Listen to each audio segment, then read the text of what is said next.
connected. You're listening to America's most wooden podcast, The Pod People. I'm the Oddity, Matisse Van Rossum.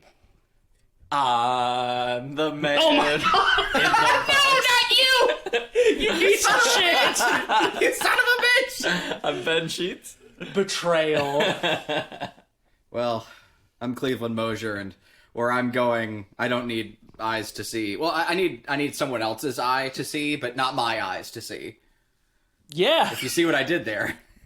I see. You see it. I just can't believe Ben stole my I man. know. I can't believe this either. For the viewers, I'm just, right before we started recording, Ben was like, well, are you going to do your man in the box thing again that you He's always like, Cleve, do? you're not allowed to do another man in the box joke. And I should have seen it coming because he was laughing about it. And I was like, well, you're still laughing, so maybe it's funny. But no, I know better. I know good comedy. The classic bait and switch. Yeah. You did it. Yeah. You baited. A twist. And you switched. A twist worthy of M. Night Shyamalan. We'll get to that soon. So we'll get to that in a couple of weeks. But tonight we're talking about Oddity, the brand new film from Damian McCarthy, writer and director of Caveat, which we talked about on the show a couple of years ago. Yeah, we had Jan Sahlstrom on for that one. We had Jans on for that. We did a little rewatch of Caveat last week before this, and I liked it a little better this time around on second watch. It's a good solid film, but man, Damian McCarthy is back and better than ever. I loved this movie. Me too. I thought it was fucking fantastic. Yeah, I thought it was pretty good. I think it's one of the more effective movies in terms of jump scares of the year, for they sure. were really good, man. I it was in the middle of the movie. I was thinking about that, and I think I've come around. We've said so many times on the podcast, that like jump scares are cheap, never good, but like every once they're in a while, often cheap. But like it's really like just a good jump scare is it's hard to find when they're well motivated and well executed and not obnoxiously telegraphed. Then they can be very effective, and I think Damian McCarthy is very good at this. I think the last time we really dug into that was The Night House, and I think that these movies aren't all too dissimilar in terms of scare pacing. Specifically, I think that the use of silence, the sound design is very effective in both movies in similar ways.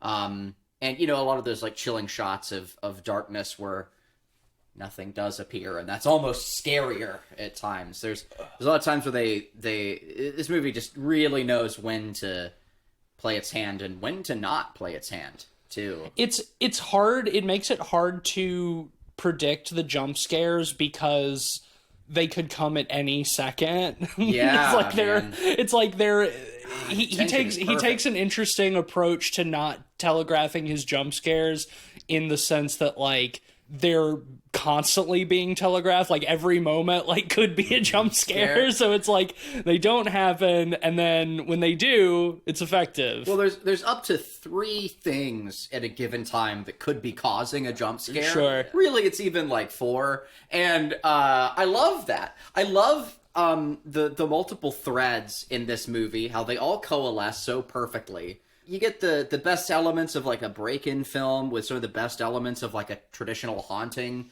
story, and it's fucking peanut butter and jelly, man. Like, it all just comes together like so nicely for me. There's some really nice sort of sleight of hand being done too by having like the creepy wooden mannequin just being so central and so visible in all these shots that like even though it for a good chunk of the movie it's just very static. Yeah. Like, it's there in the background, and the characters know it's there even.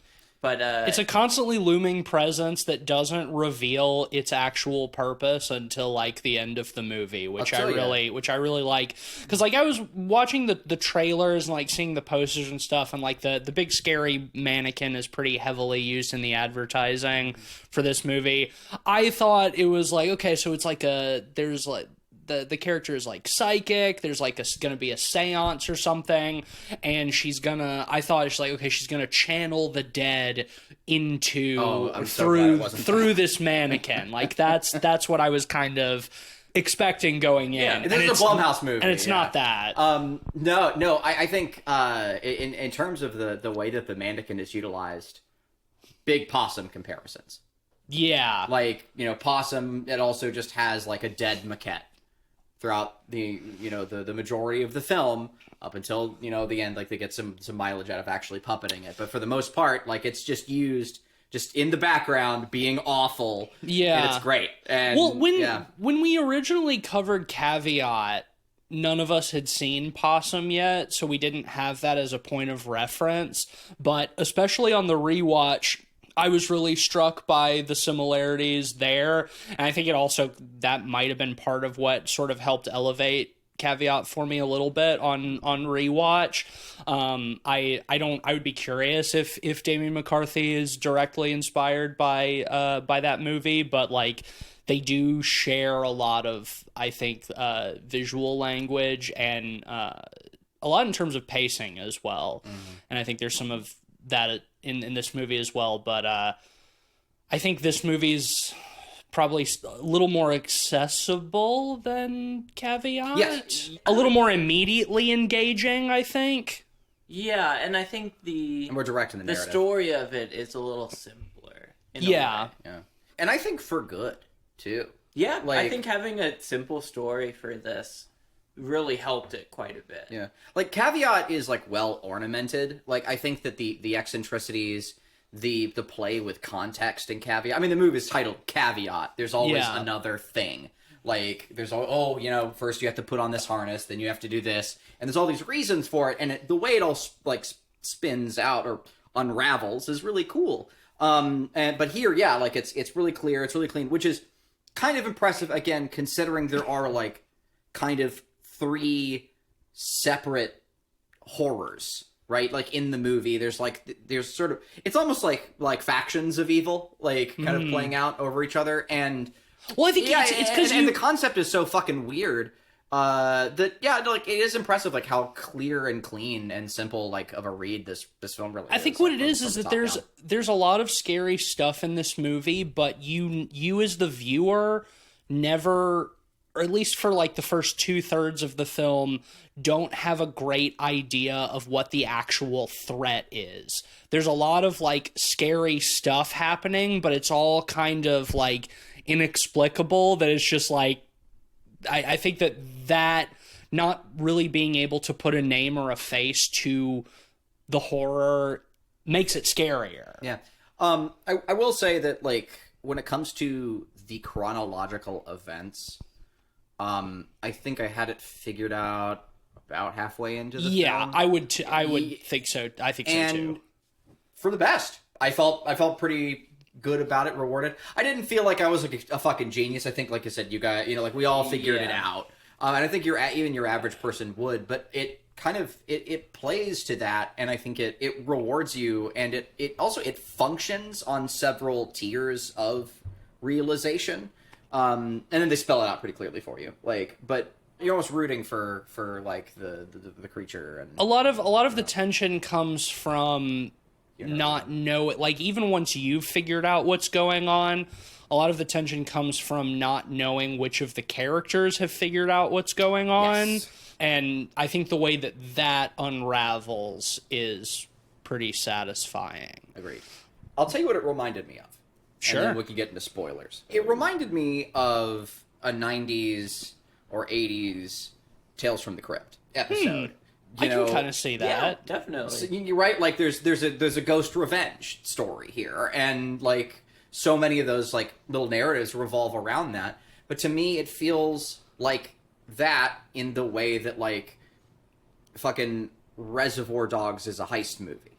You know, like it feels like basically it's a core like ghost revenge movie where the timeline has largely been rearranged, and so we see it kind of play out, like from the middle, and it works great for it. Like I loved it for that, and I think that they managed to get 2 hours worth of, or I guess a tight 90. It couldn't have been that long for the movie. An hour 38. 98 that minutes. Like to get that amount of time out of it, like beautifully. Yeah. It feels like a not too dissimilar from last week's Long Legs. Yeah. Like it feels like a a TV series concept elevated.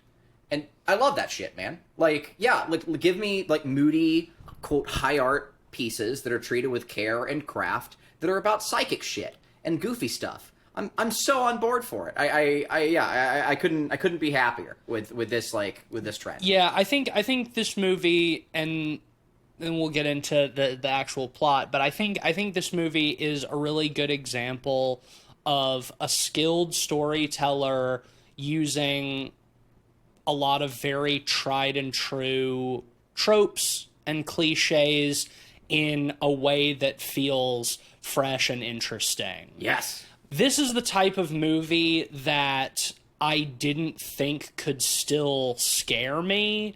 Agreed. But honestly, I think this is the scariest movie of the year so far for me. I like Longlegs better. I think I love Longlegs, but in terms of like I love Longlegs of like too. me being scared, this movie scared me more than Longlegs did. Interesting. I agree.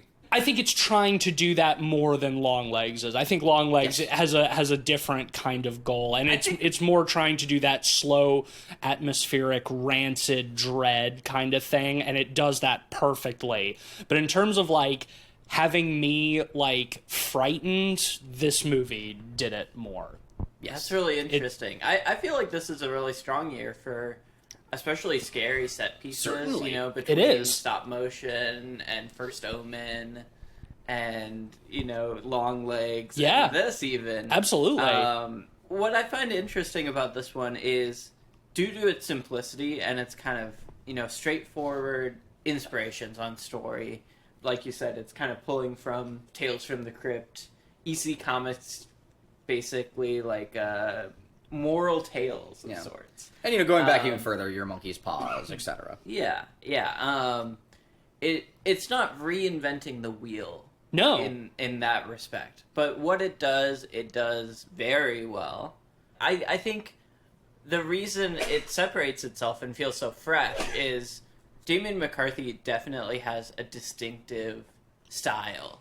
There's a lot of formalist approaches to the way he goes about shooting a scene. Yes. And framing kind of the beats of a scene and the pacing of a scene. And establishing a setting and a feeling of place and you as the viewer, your knowledge of where things are in the space, or rather where you expect the things in the space to be.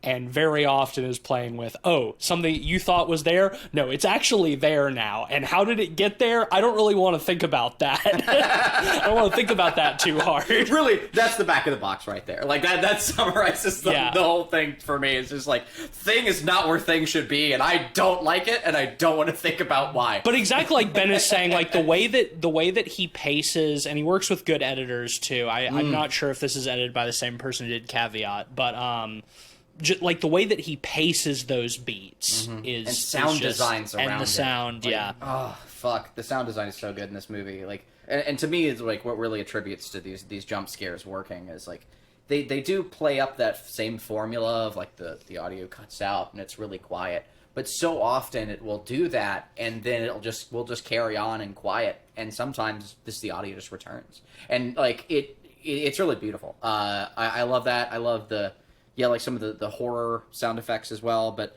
no, okay, that's enough of that. Like, just from the top, before we get into any of the plot, I would say I didn't watch the trailers, I didn't do anything. I'm really glad I did. I went in blind, just knowing it's the same guy's Caveat. That was plenty of enough of a sell for me, and it should be for you as well. Go fucking watch it if you haven't. Yeah, like, and if you want to scrap, it's a haunted house movie. Yeah, and it's a good one. Yeah. Yeah, it's a very, very effective, good haunted house movie. So if that sounds good, and what we've been saying up to this point sounds good, pause this episode, go see it. You should. You should. Yeah, it's worth it. I feel like Shudder and is this IFC? Yes. Yes, IFC haven't done a great job marketing this movie. Not at all. I don't think there's been much of any trailers that I've seen for this. I don't think the one I shared on YouTube. Yeah, you shared a trailer for this in our Discord when we were deciding movies to cover in the second half, but I don't think we've seen a trailer for this in the theater. Which is weird because, like... Maybe once? We've seen almost every horror movie that's shown at AMC this year. Yeah, pretty much. And none of those horror movies had a trailer for this horror movie that was at the AMC. Yeah, I think we might have seen one trailer for this a few weeks ago. Who knows, maybe there's some politics behind that we don't know about or whatever, but it was like just kind of a surprise to see. Yeah. Well, the interesting thing to me is that AMC owns Shudder, right? Yes. So like it makes like this is, you get the Shudder splash card, at the beginning with all the other producer stuff. So obviously, just like Caveat, this is a Shudder produced film, but put into AMC theaters because they own Shudder. Yeah. But I wonder if they just think it's like, people are going to watch it on Shudder. It doesn't fucking matter. We don't need to advertise this. The same thing kind of happened with stop motion. That's true. Like, we didn't really see any trailers. We didn't even get stop motion at our fucking local AMC. We had to go to the Alamo Draft House for that. That got an even narrower distribution. But the reason I brought it up is I don't think a lot of people saw Caveat, so they don't have a ton of context going into this. I had never even fucking heard of Caveat. That was a Jan's recommendation that he brought to the show. I didn't know what the fuck that movie was. Me either. Me either. And between that and not getting any marketing for Oddity, you might be going in knowing nothing. And I think honestly that's okay. Yeah, I think this movie rewards that. Yeah. I had seen the trailer, but didn't know anything about it otherwise. If you're able to, it's definitely worth seeing in the theater. Like we've said, it is a Shudder movie, so I'm sure it'll be coming to Shudder within a couple of weeks, probably. Weeks. Within a couple of weeks, almost. If it's not there already, honestly. Well, for selfish reasons, I hope it does, so that more of my friends can see it. I can talk to them about it too. But anyway, let's get into it. Go see the movie, obviously. Okay, so plot-wise, we start with a fantastic little cold open. It's so very good, Shining-esque. Very Shining-esque. Long tracking shots. Showing how remote this location is. You've got this old house. It's one of those ones that's like built in a big square, and you've got this massive courtyard in the center. And we're introduced to this character, Danny, this woman who is slowly making the house livable, renovating it. Very slowly. Yeah, very slowly. Because I think of this massive, like, U-shaped manor, like, old, like, country estate. I think we get, like, 3 rooms. Yeah, it's the whole movie is all in this one little location. Rectangle, which is of really the house. Cool. Like yeah. It's neat that you kind of get the best of both. Like, we get a sense of this being this big ancient place, and also from a production standpoint, it's tight. Very contained. Yeah, and like not just like financially, like production wise, but also like in terms of like sequencing and beats. Like again, it makes this a space we can like close our eyes and feel the walls. It sets it up like The Overlook, but the movie doesn't treat it like The Overlook. We always know our orientation in the space. Sure. Which is cool because it is still it has a lot of the same DNA. It's a ghost story, very much, Oh yeah, about ghosts that haunt these old places. Like that still sort of linger and have an effect. And not just on places, but on objects, and most importantly of all, on people. And the effect of these old stories on them. Like, just like saying that gives me goosebumps, because that really is like the thesis of If the you've movie. seen Caveat, this probably sounds really familiar. This probably sounds really familiar. Yeah. Oh my god, these are such sister films. Yeah. Like, that's almost an understatement. They put the guy... The little rabbit. The little rabbit does show up. Yeah. He closes a scene. Except in this, he has symbols like a wind up monkey, and in Caveat he's got the little drum. That he clatters. That's on. right. Yeah, they changed him up a little bit. But they gave him a different instrument, but it's the same head. It's just like. I do apologize, you guys, that I did like when that happened. I did stand up, point at the screen, and say, "I know that," and started clapping. There he is. I'm sorry I had to do that, but Damian McCarthy put a glup shitto moment. There he is, it's Glub Shido. I thought that was really sweet. I thought it was fun too. I thought cutting directly to it was a little bit much. Because like I saw it up there on the shelf and I almost leaned over and I was like, hey Cleve, look, the rabbit. Yeah. And then he cuts to it and it goes ding, ding, ding. And I was like, oh, okay. But again, nobody saw Caveat. We're the three of us and Jans are the only people in the world who have seen Caveat. It's hardly like Shyamalan being the register guy or whatever. Yeah. You know, it's hardly fucking like Glub Shido. And again too, like these films are so tethered to each other. Yeah. I think in terms of their. This just feels like him further exploring a lot of the same themes with a bigger budget and a little bit defter hand. So yeah, we're introduced to Danny. She calls her husband, who is a doctor working at an asylum, a mental institution. He works nights, and he's like, oh, I'll come out and see you tomorrow. You're going to stay there. And she's like, yeah, I'm going to keep working overnight, blah, blah, blah, whatever. We see she's got, like, a little tent set up in sort of, like, the front room area where she's sleeping while she does this work. And as night falls, she has to go out to her car to get something and leaves the door open. And she goes back inside and closes it, and she hears something outside, and the door has this little slat on it to open at eye level. And she opens it up, and there's suddenly a man standing out there. Very creepy-looking dude in, like, a hood, and he's got long hair and a beard, and he's got this very creepy glass eye. And he's, like, telling her, like, oh, let me into the house, It's not just like your standard creepy glass eye too. Like it looks like one of those ones where the iris was painted on and it's faded, so it's just the ring now. And it looks like a dead person's eye. Yeah, it's almost like yellow. And it's kind of badly painted too, because it's not like a perfect circle. Like it's kind of irregular. Yeah, I had first thought that like it was like a dead eye or something. Like in the dark, it's a little hard to tell, and you see it like it gets kind of reflective, like ceramic. But yeah, at first, like it just looks like a corpse's eye. Yeah. So yeah, he looks like a fucking zombie. He's very creepy. Had a real McPoyle vibe going on. Oh yeah, he did, didn't he? Yeah. Well, so he's at the door and he's like, you have to let me in. You're in trouble. Somebody is in the house with you. And she's like, what? He's like, when you were outside, you had your back turned and I saw somebody go into the house. You have to let me in so I can, like, look around for you. And she's like, no, what the fuck? Who are you? And she's like, oh, my husband's going to be home in a few minutes. And he's like, Dr. So-and-so usually works nights. And which is like, that's super menacing. Yeah, Extremist is like, okay, so he knows who her husband is. And she's like, oh shit, are you one of his patients? And also, like, what a wolf at the door thing to say. Be like, hey, I saw someone go into the house. You need to come out to me. Yeah, and it's like, oh shit, like, and it's perfect. It to me, it's like it's such like a great like social fulcrum, because like we truly don't know if that's earnest or not. Like in that moment, like does it's like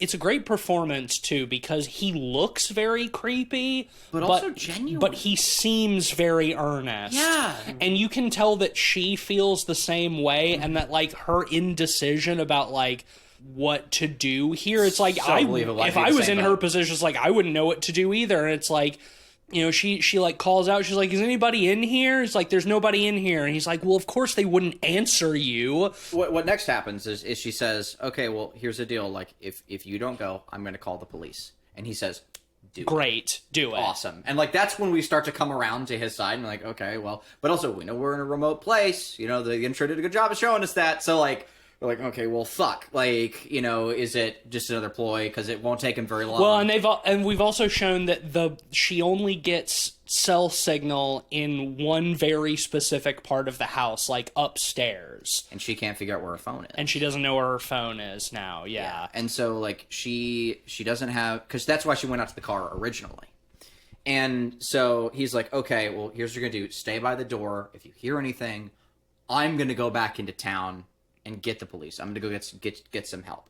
Well, no, that's when we come back to that scene later. Yeah. Oh, is it? Yeah, I'm sorry. Before that point. So it's like, what we see is like she starts to like go for the door to like That's right, let because him he seems in. trustworthy enough when he says, "Yeah, call the police." That'll Yeah, be he's good. like, call the police. Brought It's us like, around. yeah, it's like, get the cops out here to look around. And she's like, okay, he seems genuine. And she goes and reaches sort of to like open the door. And then we cut to she goes just about to open the door, and then he steps back into the darkness a little bit. And he says, "Yeah, open the door." Like yeah, that. right. And then it cuts to the title, and it's like, it seems once again like just menacing enough, or maybe he's just like, "Oh, thank God, yeah, open the door." We don't know. We don't have enough context there. And again, it's caveat all over again in all the right ways. Yeah. Like, it's that beautiful like contextual uncertainty between two people who don't trust each other, and we don't have enough information. Well, and having the Everything conversation framed through this tiny slat in the door is such, Damian McCarthyism. A good McCarthyism. Yeah. For once. It's something that he played with in Caveat quite a bit, is holes in the wall and speaking, through tiny spaces. Yeah, And, exactly. It definitely is used plenty here, and it works well. Yeah, and so after the title and the opening credits, we cut, and it's about a year later. I want to touch on too. I really love that opening title, how it's done on like black leather with gold leaf. It just looks so fucking pretty. Really nice. Looks like a traditional old Irish tome or something like that, or maybe an old faded sign. It's very, very fitting for the film. Well, it's nice because the next thing we see, we cut to a year later, and Faith and Begora, Danny, was murdered that night. We didn't see it. We didn't see it happen, but she was indeed murdered, and so now we see her husband, the doctor, going to visit her twin sister at the shop that she runs, Odello's Oddities, that she inherited from her mother, which is a sort of old antique shop for cursed objects. Awesome. Yeah, I love the way yes. she describes that, because she's like, they're all cursed until you buy them. Yeah, she's like, the curse will be removed at the time of purchase. Once again, they start the scene like with a really cool sense of like removed context between the characters. He enters, he doesn't say anything. She said, and then she warns him, and she says, "Hey, look, if you're thinking of taking anything, they're all cursed." She's blind. Well, we don't know that yet. At that point, like, and she says they're all cursed. He says, "Oh, well, but she explains, until you buy them, and then I'll lift the curse," which is very cute, very Irish. And then he approaches her, and like she comes up, and then it's when she recognizes his voice. Yeah. And then we realize that she's like you said, she's blind. And I like that. I like that the interplay there is him also kind of toying with her blindness a little bit, like in a friendly, social way. But it also kind of sets us up to who this kind of guy is. Like it sets us up to see that more clearly. Yeah, and the first time we see her, we realize it's played by the same actress. Yeah, it's a twin sister. They're twin roles. First.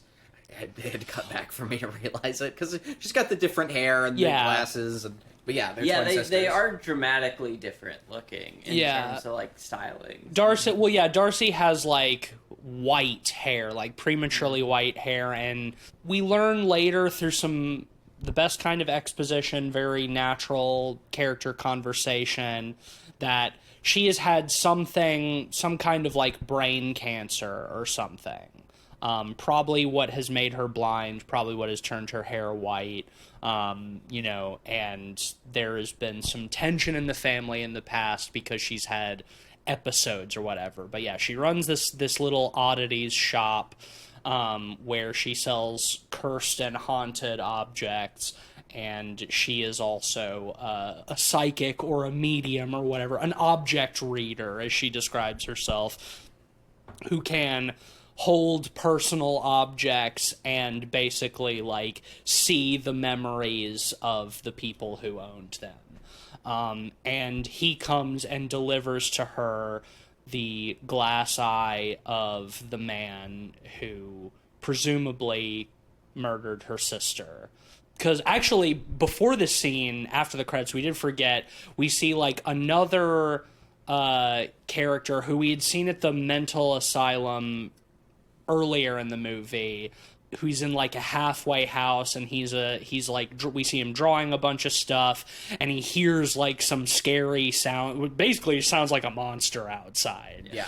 And he like opens the door, and he sees some. We don't see what he sees, but he sees something that terrifies him, and he runs and hides under the bed. And again, there are some just straight up monster noises happening outside. Yeah, they're and he finally works up the courage to go out into the hallway, and he does, and he goes into a neighboring room, and we just see a body with its head like absolutely pulverized, like a watermelon, just like blood and bone and brains scattered across the floor. And he bends down, and from the mess picks something up and wipes it off on his shirt, and we see that it's the glass eye of the guy that we had seen at the beginning. Once again, we've gone into a room, we've seen that a thing has moved. In this case, it's this guy's head, and we don't know what's happened. Exactly. It's like, what the fuck? What the fuck happened here? It's great, man. And so, we know that character is dead and has died horribly. Very much so. Some mysterious means. Yeah, I love a head detonation, even if it's off screen. Man. Yeah. Like, it's killer. And so the doctor comes to give Darcy the glass eye because, he said, oh, it was when I got it, I wanted to just crush it under my heel, but I remember you saying that you wanted it. So, here it is. So presumably she's going to use it to, and as we find out later, see through the eyes of her sister's killer or whatever, and like see what happened and feel what he was thinking when he died, and whether he felt regret or just fear. She's an object reader. Yeah, and I think that's one of the things between Caveat again and this McCarthy does so well is the power of props in his films. My god, yeah. Like, they're so central to everything. Objects. Yeah. Whether it's the eye or, the wooden mannequin or the bell that we get in that The scene bell, or even more mundane stuff. Keys. Yes. The lack of keys. Phone. Lack of phone. I'll tell you who it really reminds me of at the end of the day, especially like with a key and like always knowing where it is in the room or a cell phone or whatever, is fucking Hitchcock, man. Dial M for Murder. You always know where that fucking key is in the room. Yeah. Yeah, and it really, and again, in like terms of like holding and maintaining tension across scenes, the human parallels between each other, like, it's got Hitchcock all over it, frankly. Yeah, totally. But to Ben's point, this is more sort of themes carried over from Caveat. Caveat had a lot of the same stuff. Again, the keys, the one phone being in like the girls' room, the fucking toy rabbit that would do its drums when the ghost is near. It's cool because like it's called Oddity, right? It's all about oddities. It's all about these little objects and how important curiosity, a cabinet of curiosities. And the power of objects. Hadn't done that, right? Like, it just missing the whole conceit. Like, it's so important to the film that like we always know where these things are, and these things are made to feel important and precious because they are. Yeah. And so at the end of this conversation, he kind of says to Darcy, it's like, oh, we should, or she's like, the anniversary of Danny's death is coming up. Like, we should get together. I want to talk about her, and commiserate, basically. And he's like, yeah, that'd be good. Sometime soon we'll figure it out, whatever. But I'm living out in the old house with my new girlfriend. And she's like, wait, new girlfriend? Is like, yeah, she's somebody I met at the hospital. And after Danny died, she was there for me. So, things just kind of happened or whatever. And so then we cut back to the house. We are introduced to this new girlfriend. She's staying there. He's still working nights, so she's out there alone a lot. She hates it because it's spooky. The house is more finished, though. The girlfriend had big Barbara Crampton vibes to me. Okay. In her look, for sure. Yeah. Oh, man. With the eyebrows of Adriana from The Sopranos. Okay. Interesting. Yeah. I laugh because you're dead on. No, I wouldn't be surprised if that was intentional, like the Barbara Crampton look. I think down to the costuming. Once again, going back to like it at its core, it feels like a '90s Ghost Revenge, like sequence or '80s Ghost Revenge sequence. Yeah, so we meet the girlfriend character. She doesn't like the place. She's spooked out by it. It's uncomfortable being there. She doesn't like being in the place where her boyfriend's ex-wife was murdered. But he gets up, he's getting ready to go off to work for another night. She's like, I don't want to be here anymore. I'm going to go back to the city, and we're going to stay at my apartment until you're back on, like, normal daytime hours, and then we can move back out here.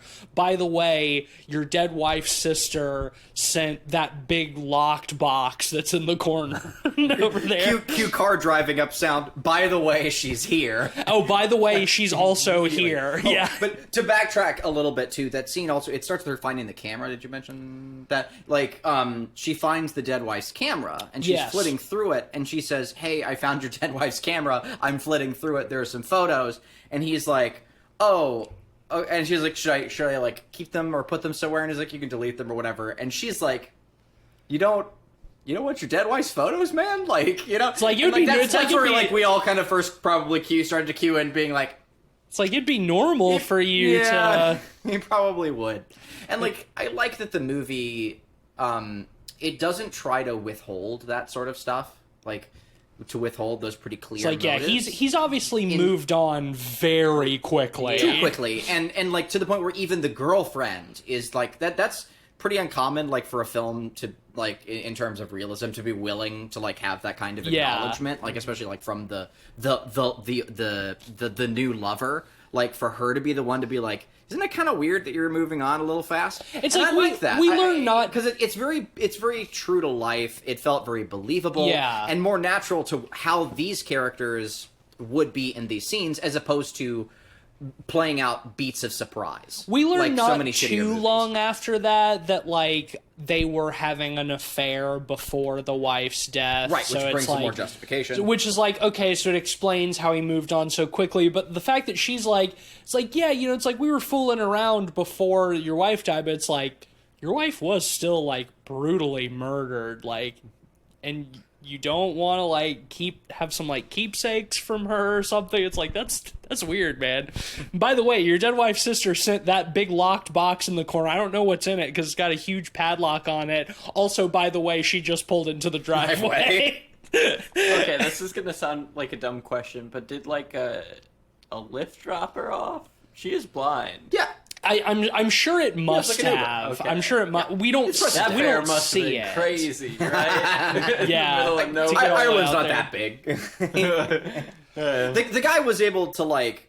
The guy thought he could run back to the city. So like he did get back to the asylum really fast. So like maybe like it's remote enough. It's out in the country. Yeah, he said he would go back into the village. There's a village a few miles away. Yeah. But yeah.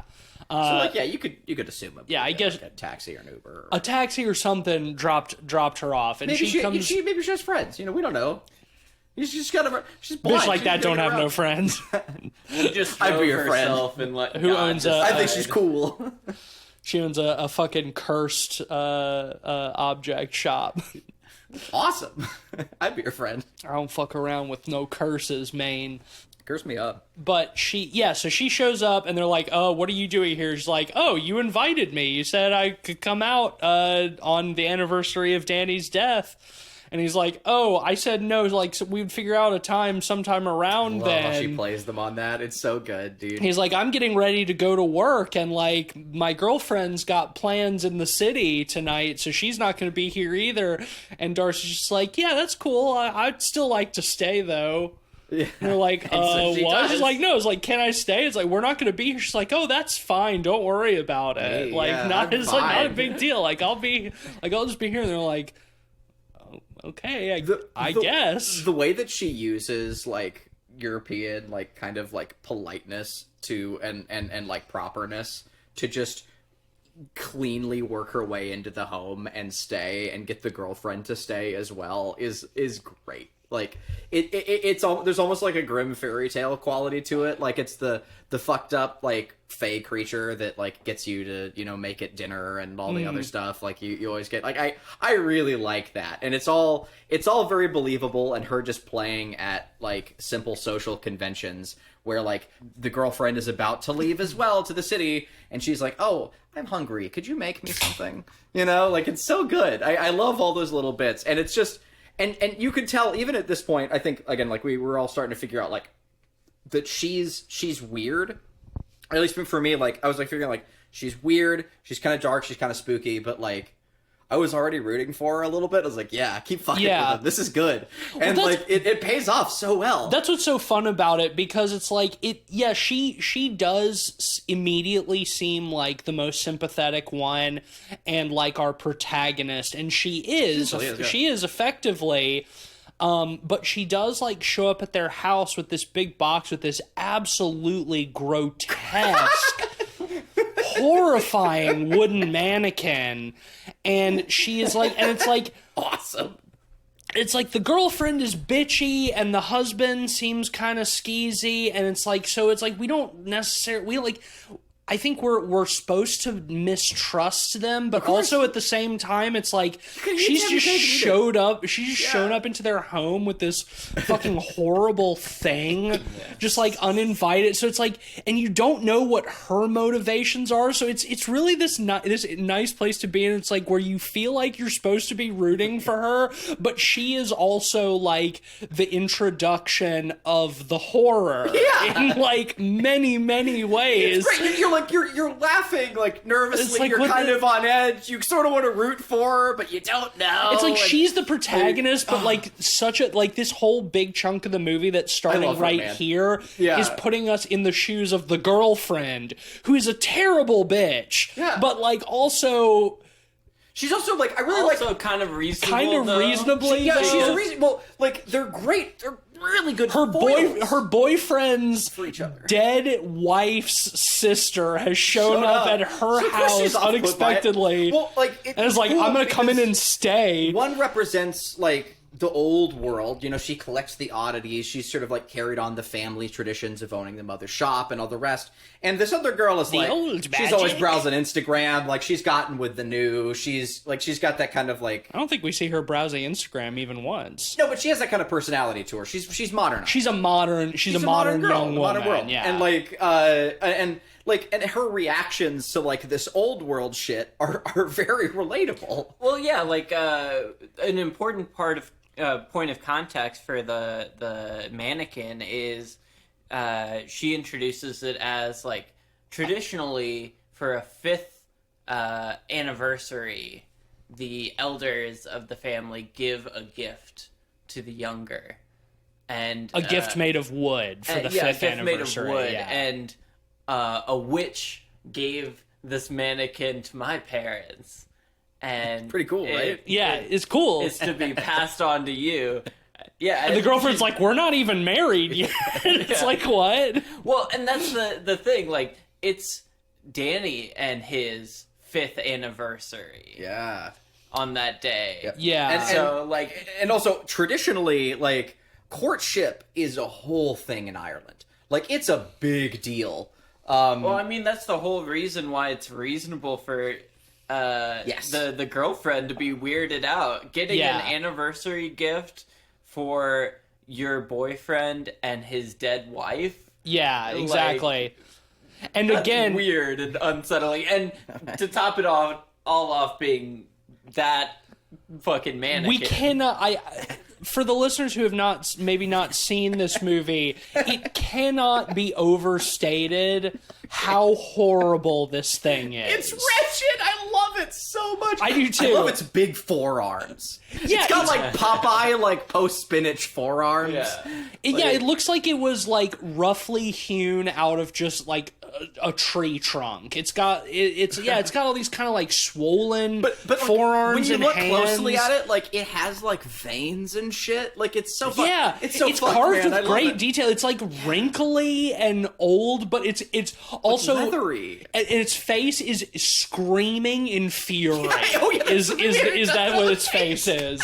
Yeah, is like the mouth is like open and just this raging scream. Yeah, and it's got these horrible dead eyes. And it's got bowling ball holes in its head. Yes. In the back of its head. In the back of its head. Yeah. I love that like when she first comes in and opens up the chest, we don't see what's inside. No. And they're just looking and they're like, that's really weird. Yeah, what the it's fuck? like this is fucking strange. And then it's like the husband leaves and it's like the girlfriend like goes to the bathroom or something and she comes out and then boom, this big horrible mannequin sitting at the table and she's like why did you take it out of the box? And Darcy's like, I didn't. And it's great. I love it's just like the first setting up what will be a long movie of the mannequin moving itself around, and all of a sudden it'll be looking at you. It's like, who moved that? Yeah, and once again, much like Caveat, this movie finds such a great balance between horrifying and weirdly like slapsticky in some ways. Yeah, like having the mannequin kind of move around in weird places is always freaky, but it's always kind of funny too, in a way. There's a cheekiness to it. Yeah. Well, it's because like which I think makes it scarier. It's like there's the mischievous aspect of it makes it more horrifying. Because the sister she's toying with them. She's playing games. And so of course it's kind of fun and silly too, because like she's playing with them and she's teasing them a little bit to figure it out. Again, very Irish witch. Like just seeing how far she can get away with what at what time. She's always in control. And that's I think what makes it scary again, is that they have all, like, clearly whatever's going on has all the power. We assume, I think, by this point, the mannequin is out of the box, it's sitting at the table, we see its big forearms. We're kind of assuming that it's probably what pulped that dude's head. Like, at least I was. Later on it's told directly, but like by this point I'm just like, yeah, that thing can probably just obliterate you. Like, which is cool, because again, it hasn't moved or anything, but just like looking at it through context, it's enough to just assume that like this thing is incredibly powerful. There is a scene too when the doctor gets back to the hospital where he goes into his files and he pulls out the file of the dude who we saw in the halfway house who was drawing a bunch of stuff, who found the other dude's body, pretty soon after. And he's looking through like his file, and he's got a bunch of like sketches and stuff, and we see sketches of the sketches are really good because they don't look like they hired they just like hired an artist to do like dope horror sketches. Like they're not like like a Trevor Henderson insert or whatever. They look like a guy like kind of schizophrenic and having visions and trying to explore his stuff, but isn't like traditionally trained, like drawing these things out. There's a crudeness to them that's very believable. It's fucking sick. They're really pretty spooky drawings. Like I really like them. Like they hit like all the right notes of believable, but also like clearly whoever did make them is like does have a good background in that, but they hide it really well. Yeah, and they use it to effect, which is like pretty respectable. They do a really great job building the atmosphere of the thing. Because like we said, it is a little silly, but with the context of those paintings, it gets so much more texture and flavor to it.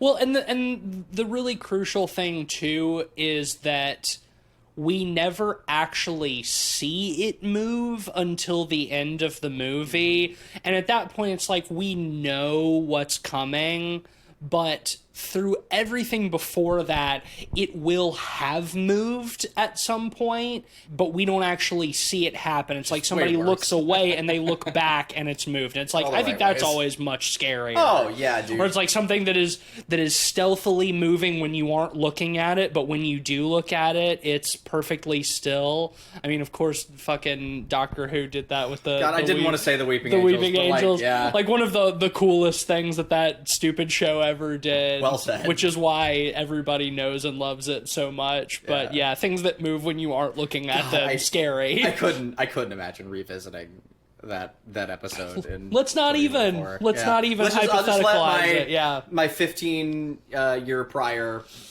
self. I think enjoy that. I think liking Doctor Who when we were in high school is perfectly acceptable. Perfect age and now we're in our 30s. Yeah, and now it'd be weird. And it would be weird. It would be weird. It would be weird.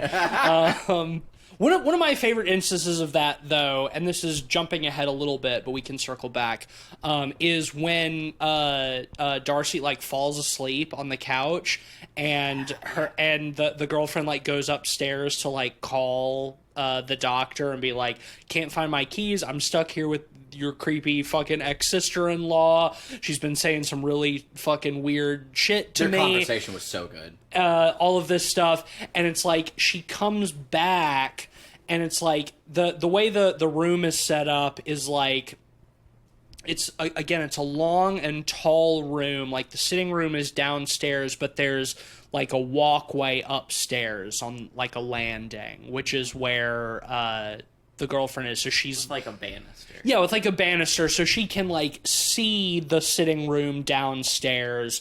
And she's, often like looking back to see if Darcy's still asleep. She's like whispering into the phone or whatever. But we always assume whenever, because like she and her boyfriend also had a conversation about her in the other room previously. We always assume during these scenes that she can hear them. Probably. She can probably hear them, because again, she's blind, notoriously, like, very good. And also, as we figure out throughout the rest of the movie, like, she knows what's going on here. And also, she's using the doll as a conduit. So, like... Also this. But the doll is also, like, right underneath her, too. So. Well, yeah, and that's what I'm working to, is, like, after she gets off she gets off the phone with her boyfriend, she goes back and she's leaning against the banister and she's, like, looking over at Darcy, and she looks down, and the doll is directly below her, but its head is tilted back and looking up at her. And that is one of the several very effective jump scares in this movie, because she sees that and drops her phone, which falls to the ground and breaks. Which, I mean, you would. It's like, that was like, if I'd been holding my phone at that moment, I would have dropped it. And then peed in its mouth. What? What? Excuse me? In fear. It's not a sexual thing. She should be terrified. Now that you it's right under you, and it's got its mouth. Now that you mention it, that would be pretty fun. Yeah. Do you think it'll come out of all 5 of the little holes? Out of the hole? Well, I don't know if the mouth hole connects to the bowling ball holes in the back of its head. But yeah, I mean, if you're a banister, if you're like up on a banister and like there's like a big dummy down below you with it's got a big mouth open, it's like, yeah, you see if you can pee into it. That sounds fun. I think that sounds like a fun challenge. I would just say it would be scary. I'm not trying to pee in dolls' mouths, dude. That's fucking weird. I'm turning it into a game. I'm not trying to do that. I'm turning it into a game. Like the Irish Witch. You're like, you're playing. It's fucked up. It feels weird to keep calling her the Irish Witch when every character in this movie, other than the boyfriend, is Irish. Yeah, no, yeah. The movie is set in Ireland. I really could just call it the witch. Correct, but yeah. It is very specifically, like, to me, not You're doing, like, a weird mystical fetishization of Irish people. A little bit, That's okay. They live in the 21st century, too, Cleveland. She doesn't. They have. She doesn't. That's her whole deal. That's the whole point of her character. She's like, she hangs out with the ghosts. With the past. She's in the old world. Getting us back on track to that scene. Please. Thank you. Jesus. It is a very effective jump scare, and she drops her phone. And again, what I love is, like, it's, once again, a very prop-specific plotting that goes on from there. She goes down to pick up her phone, looks at the gaping, open mouth, almost puts her finger in. I almost felt like it was going to chomp it off or something. Yeah, of course. Well, yeah, that's why she doesn't put her hand in, because she's freaked out. The holes in the back of the head, and she takes it off and uses it like a bowling ball. Sorry. I gotta say, the hole in the back of the head scene was maybe one of my favorites. I liked that scene a lot, too, film. yeah. She goes and she gets some like long tweezers. Yeah, it's like medical forceps. Yeah. Yep. Which I guess, I mean, her boyfriend is a doctor, so maybe he just has them lying around. The boyfriend's a doctor. The dead girlfriend seemed to be kind of like a fun, artsy kind of person, so maybe she was trying to do something. I don't know. Yeah, she was doing renovations to the house, so she had some tools. Yeah, who knows? Forceps. Yeah, anyway, she gets some forceps. Yeah, she starts digging around in the holes in the back of this thing's head, and she's finding, like, progressively, like, weirder and weirder stuff. Like, she's finding, like, a lock of hair. She finds, like, pictures of Darcy and Danny together. It's clear, like, it's all we are connected stuff. Yes. You know, it's Voodoo all, shit. all with, you know, about the connection between the sister and Danny. Classic voodoo shit. And what we haven't mentioned, which we should, because there's a callback later, is at the beginning, after she talks to her husband on the phone, Danny calls and leaves a message with Darcy being like, hey, we should get together soon or whatever. But she starts it, she says very clearly and slowly, we are connected. And she's doing it in kind of like a fun way because, like, hey, I found a place in this house that actually has cell reception, so we're connected or whatever. But that becomes like a more literal motif throughout the rest of the film. Yeah, and I kind of got the impression, too, that, like, she was saying that, like, almost, like, in a cute way to her sister because her sister believes in that stuff. You know, because they explained in the past that she had her episodes or whatever, so she's, like, kind of playing into that a little bit, though she might not believe it herself or whatever, and, like, let's go again, all without really saying it, but it's good. It really helps us feel like these two characters where we never see them being sisters are sisters. Yeah.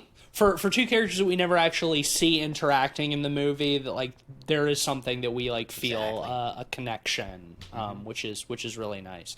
To double back a little bit, because this does happen before this is during the whole time when the film's Darcy, achronological, we could be achronological. Exactly. Darcy's explaining her whole deal to the girlfriend, you know, talking about how she can read objects and stuff like that, and gives her ultimate thesis, which is that guy, the creepy guy with the glass eye who we thought murdered my sister, did not murder my sister. And then we get a flashback and see the continuation of the interaction that we saw at the very beginning, picking right where we left off, where she's going to turn the key to let him in, and then she pulls her hand back. She's like, no, it's just too weird, I can't do it. And that's when we get the part that you mentioned earlier, Cleve, where he's like, okay, I get it, like, you stay right here, I'm gonna run to the village and call the police and tell them to come out here.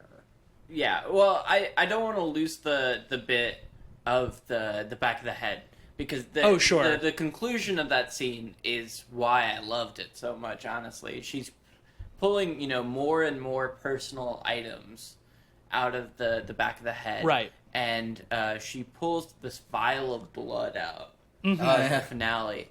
And as, you know, she pulls it out, it's interrupted by the sister yelling at her, essentially, to put all that stuff Put it back. all back. And yeah. the dramatic interruption of that, you know, where we thought she was sleeping. Yeah. And suddenly she's actively observing what's going on. Yeah, she knows that she's pulling the stuff out of even the back though she's blind and can't blind. see it. Yeah. Is very spooky.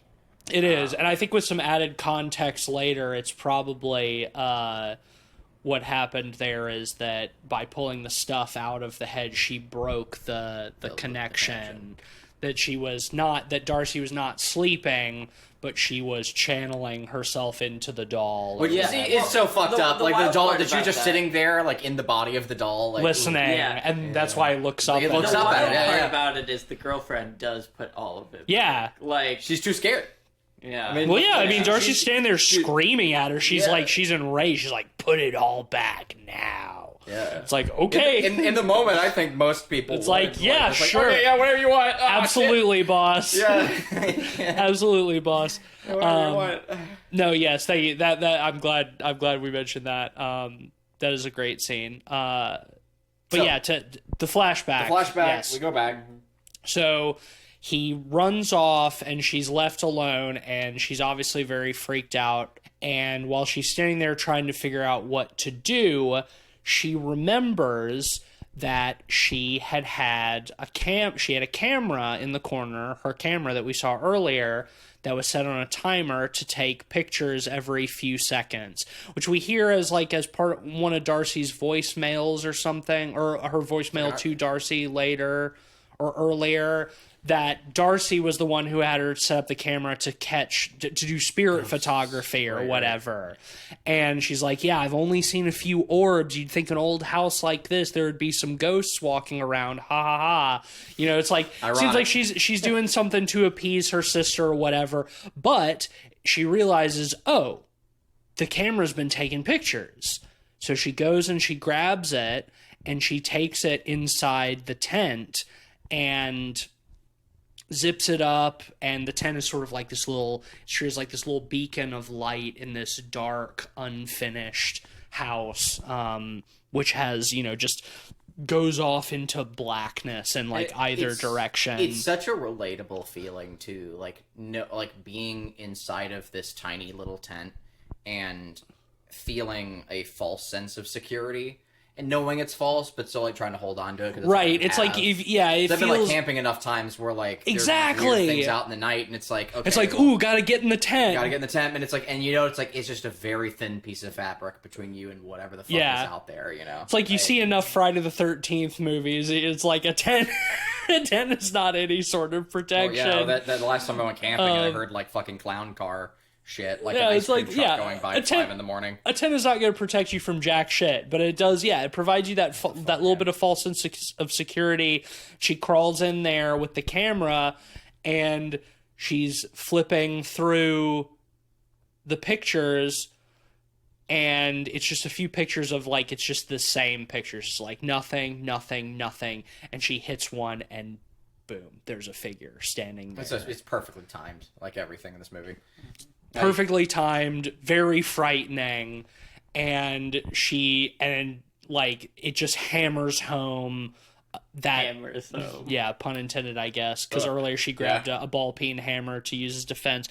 Just hammers home. It's like, oh fuck. This guy, he was not bullshitting, and now he's gone. Yeah. And there is somebody in the house, and it's like, I know that for sure. And she goes to very slowly open the tent and peek out, and a face appears over the top of the tent looking at her upside down. I checked my Fitbit after the movie we were watching this, and what I could tell is right at that moment my heart rate just fucking spiked. That one, that jump scare got me so fucking good. I could see it. She's so vulnerable. And we know. It's like we see the picture. We saw the picture, and it's like, and we know. It's like, oh fuck, man. It's and it's that just mask is particularly fuckered. Also, can I say? Yeah, it's like he's wearing a porcelain mask. It's porcelain. It's the face. It's just like a regular guy's face with the mouth kind of half open, kind of stupid. And then the only bit of information on it beyond that is the eyelid, the pupils, not the irises, just the pupils have this kind of soft black watercolory ink that's a little bit kind of faded and drippy on it, and it there's it's kind of it's just a guy's face, but the expression on it, it's so it's frog-like. It's just kind of open. It's and, just stupid. It's looking, just and, it's just uncanny enough that it's really frightening. It's so close to something like those stupid fucking Jabberwockies masks. Yeah. You know, I mean, to me, it felt clearly very Michael Myers-esque. The whole point of Michael Myers is, having an uncanniness, a recognizable face that is just uncanny enough to be creepy. Honestly, what it reminded me of is the Mike Flanagan movie Hush. Yes. Yeah. Same. I think about Hush a lot. His whole get-up. Yeah. I see a lot of Mike Flanagan connections in this movie. Sure. Ghost stuff, yeah. Hush and Oculus, particularly. Yeah, and Mike Flanagan's another person who I've definitely got some problems with some of his Netflix shows, but like I think he does ghosts very well. Yeah. Just like Damian McCarthy does. But yeah, that moment is fucking so scary. And then it's like we get a wide shot of him sort of like kneeling in front of the tent, and then it does a jump cut from that same angle, and he's in basically the same position, but the inside of the tent is just gore. I mean, I love blood. How it's lit, right? Like the tent is sort of almost like a soft box, right? Yeah, there's a lantern inside the tent, and everything else is darkness. Mm-hmm. And the smash cut, just essentially turns the yellow tent red. To red. Yeah, it's like, oh fuck. Pre and post, boom, really clever. Yeah, so well shot. And then it's like that just ends there, and then we see.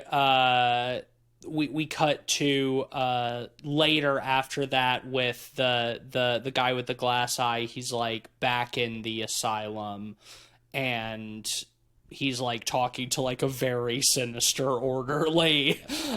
Just a classically horrible man. Yeah, and I think that's important. Like because like so much of like this movie and Caveat are at their core about like the aftermath of horrible men and women finding their own means of dealing with that, right? Of dealing with them. And whether it's through like, again, revenge as ghosts or through spiritual means or whatever, like that, again, that theme carries in a really cool way. And like, it's got this neat, like kind of like there's like it brings us this sort of like this feminist, like element to it that's really cool, and it feels so true and believable. Like, and it's just neat, like just like these women dealing with these horrible men in the way that they need to be dealt with. Like them getting their comeuppance. They get dealt with. Yeah. Certainly. Yeah, well, and then it's like, okay, so we get the reveal that it's like this orderly is the one who actually killed Danny, and we learn, not too long after that, something that we've already probably suspected, that the husband, the doctor, paid this guy to kill Danny, to kill his wife, so he could continue his affair or whatever. I want to ask y'all about the specifics of how that information is delivered to us, because in some ways it kind of reminded me of the directness of Longleg's final act, in like how almost on the nose it is, in that like the sister is relaying this information to our lead, and then it cuts to a flashback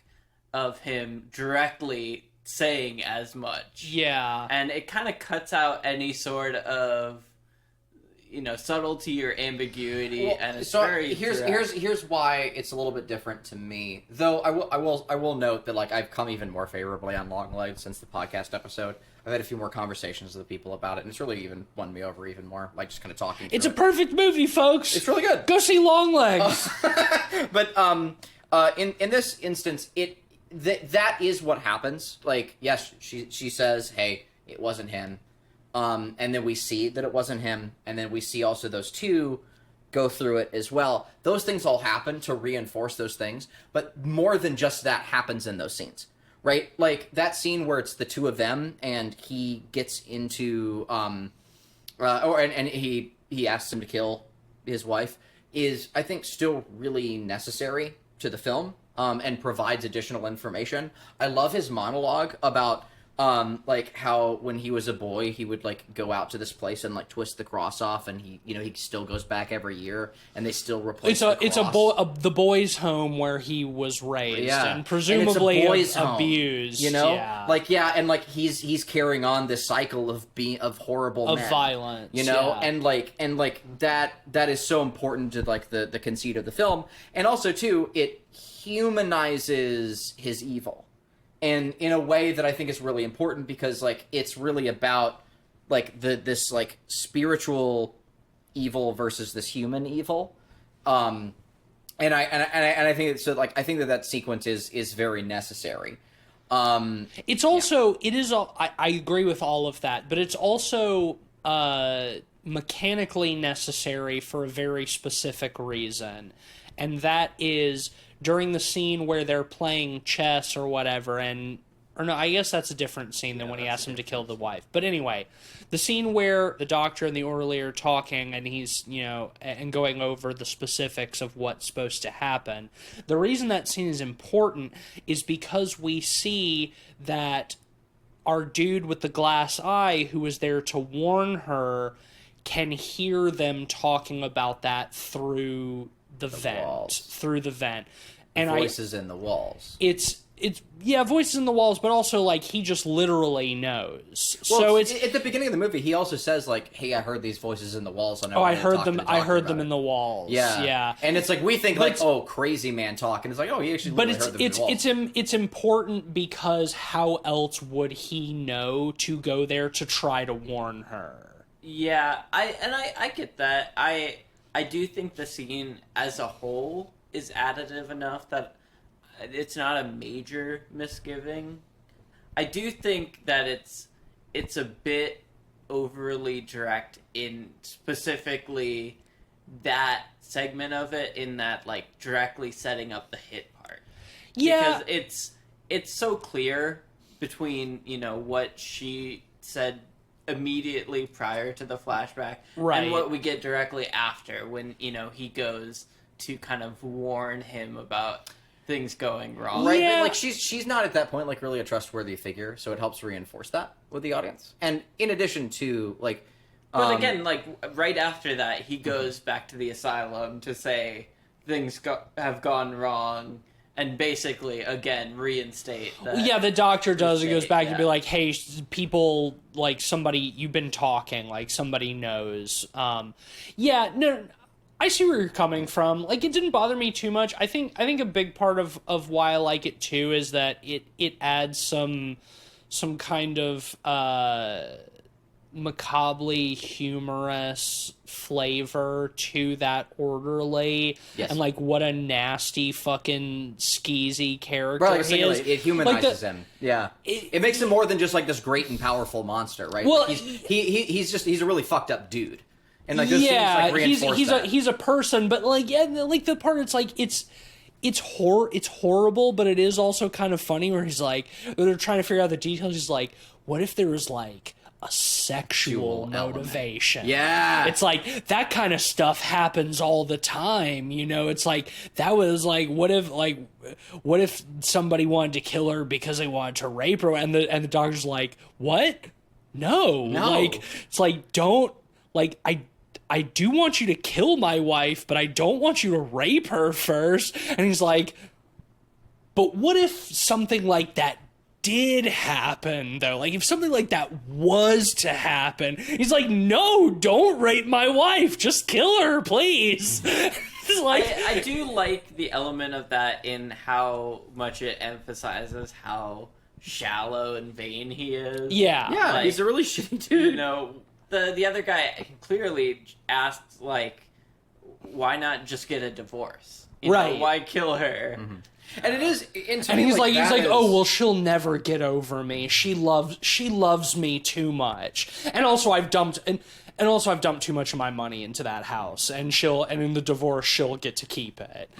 I like how he tries to play it off as like, oh well, it would break her heart too much to divorce me because I'm such a great guy.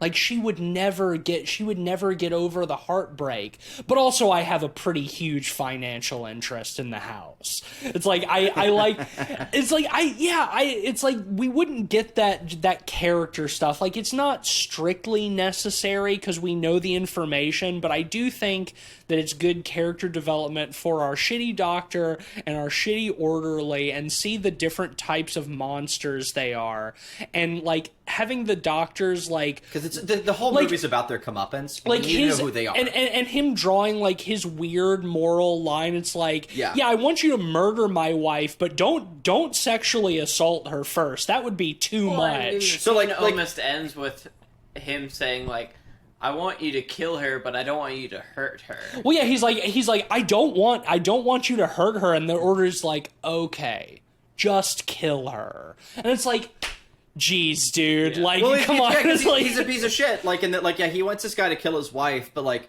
it's the same thing with like with food or whatever, where it's like, oh yeah, but I don't want to think about how it's made. You know, yeah. I just want to eat it. I want to eat the. Like, I want to eat the enjoy burger. my new girlfriend and have my new life, and I just want this out of the picture. I don't want, I don't want suffering. I want to eat the burger, but I don't want to think about how the burger was made. Right, yeah. And it's like I like that, but like like at the end of the day, like it's kind of tricky because I don't think that any of this stuff is like additive per se, because like but I feel what you mean. Like, yeah, it's reinforcing that information, but like from a top down view, it's really important that we see her say it. Like, because it gives her power that she needs. Her whole deal is, like, having power over the scene. She's got to pump it, right? Like, and then, 2, we need to see them deal with it and work that through, because at the end of the day, it's a comeuppance story. Yeah. And it's one where, like, we need to see them get their means, so we need to see them being kind of evil and plotting and planning this stuff. And also, it's, like, it's a little bit different from Longlegs, too, in that, like, Longlegs, like, shows and tells all in one. Like, which was sort of my original like problem with it, which I've since made peace with. Like, I don't really think it's an issue. Well, I think the big difference is, if you let me in now, it can be nice. Sorry. I think one of the other differences between the two is Longlegs is a bit more of an oblique movie, kind of in terms of like structural. Oh yeah, they're very different. This one is, again, very simple in terms of the story, and to the point where, like, while there's oblique elements, stuff going out of chronology, it is a very straightforward story. And I think the purpose of that is just to hammer home the story points, where I don't really mind that. I don't think it's a terribly bad thing to kind of brush away any possibility of mystery here. Yeah. For an audience. It makes things a little more accessible, and it adds enough. Yeah, and like I said earlier, like, I feel like a lot of the tension of this movie is not the mystery itself, because because it is relatively straightforward in that sense. Like, it's easy to call this stuff, but the tension is like in how much do the characters themselves know? The social interplay. And how they're, and especially in the third act, how our evil husband and Darcy, the sister, like, their sort of little game against each other, where it's like he realizes that she knows and something has to be done about it, and she's obviously had this whole thing planned out. Like, that's why she showed up, that's why she has this fucking horrible doll and everything. But, like, what we get after that, like, I love the scene in the third act where it's like he comes back and finds her, like, upstairs, and she's basically, like, accusing him of all this stuff, and he's like, oh no, let's get the detective who looked into the case. It's like, let's get him on the phone, and you can tell him all of your thoughts, and, like, see what he thinks about it. And he leaves his phone. He's like, I'm gonna leave my phone here and go back to the hospital and call him and tell him to call here. When you hear the phone ring, pick it up. And we see then that after he's left and he goes back to the hospital and he calls, that he has like removed this panel on the trap door, that like the very first thing we see in the movie pretty much is like Danny like fixing that trap door like up there and putting it into place. It's like a service hole. Yeah, again, like, it's such a Damian McCarthy thing, is having weird holes in houses. Yeah. Where they shouldn't necessarily be. Yeah, well, there's... And, like, I don't really get the purpose of that. It's like a service point. Like I said, like, it comes out, like, into the main area, like, overhead. So, and there's, like, an underneath area spot for it. So it's, like, in that house, that section would have originally been for, like, the kitchen staff, right? But they've refitted. That's why it's like the heavy brick walls and all the rest. So like assumedly there would have been like a dumbwaiter in that place, but they've since refurnished it with like modern architecture to make it like a little balcony area instead. Or there could have been a ladder there prior. Yeah. Like this is an old this is sort of like an old mansion kind of thing. Like it's like it's near the door enough where like you come in through the door and like if you put like heavy boxes or whatever, like you can just bring them up through the hole as opposed to like all the way around or whatever. Yeah. If there's like a kitchen or something nearby. For that kind of like old European house. Weird old houses like, have weird shit like that. It's at the end of the day. There's multiple like old utilities that could have had, but he removes. What's important I've just is that never they seen that in an actual house. I've seen all more kinds of weird shit like that. ignorance than anything. This is not a typical house. No, and like that's Also. so like for that reason that they get away with it. But and two, also they set it up. Right. Like, so they set it up early. It's Chekhov's trap door. I mean, I think it's pretty much as soon as you see it, it's like that's gonna pay off somehow. But yeah, he removes it before he leaves, and he puts his phone on the other side, essentially setting a trap for her, so that when she hears the phone ring, she will walk over to it, fall through the trap door to the floor below. Which she does. It does work. That whole scene where she's I love where she just like falls into the is again it's riding that line between being tense and kind of slapsticky. Like it's almost it's a Wile E. Coyote. Yeah, it's it's like you don't. Tunes It's like and you wonder. It's like, does she know? Like, does she know that I still he's? don't know. It's.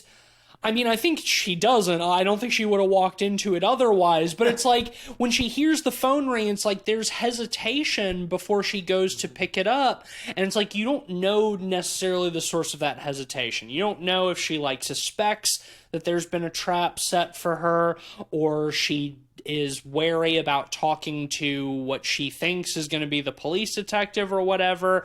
Like, it's... Yeah, but she does. She walks and she falls into the black hole and plummets, and then the doctor sends the orderly.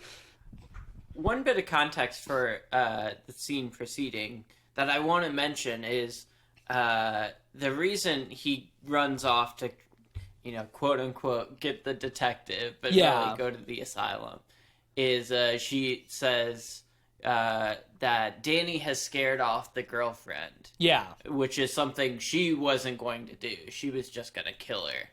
Right. Danny was the more level-headed one, what she says. Yeah. And, there was a scene previously where Danny's ghost shows up and freaks the girlfriend out. Which is a great scene. Very scary. Very good scene. The jump scares in that are the camera flashing into the corner, and we just get tiny glimpses of the ghost.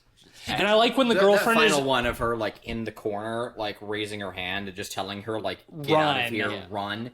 Terrifying. Well, I like when the girlfriend is fleeing too, and she's out by the car, and she turns and she looks back, and just this black abyss of the doorway, and just nothing for a few seconds, and then just right when you think that it is just going to be nothing, just a little bit of the ghost's face appears in the darkness. You can just see it, and she gets into the car. Too. Yeah, it's so fucking spooky. Tears off. And it's cool scary because it made like such an old cliche fresh to me again. And I always appreciate when films do this, when stories do this in any medium, right? Like they take the ghost going, get out, and they made that shit fucking terrifying all over again. Because it's so simple, it is. It's the haunted girl, she's been killed in the house, she sees another girl in distress, and she haunts her to tell her to get out of the house. Get out of the house. Like, it's that shit. We see it in the fucking, like, shitty ghost hunter shows all the time. It's been done to death, it's been ruined, and they made it good again.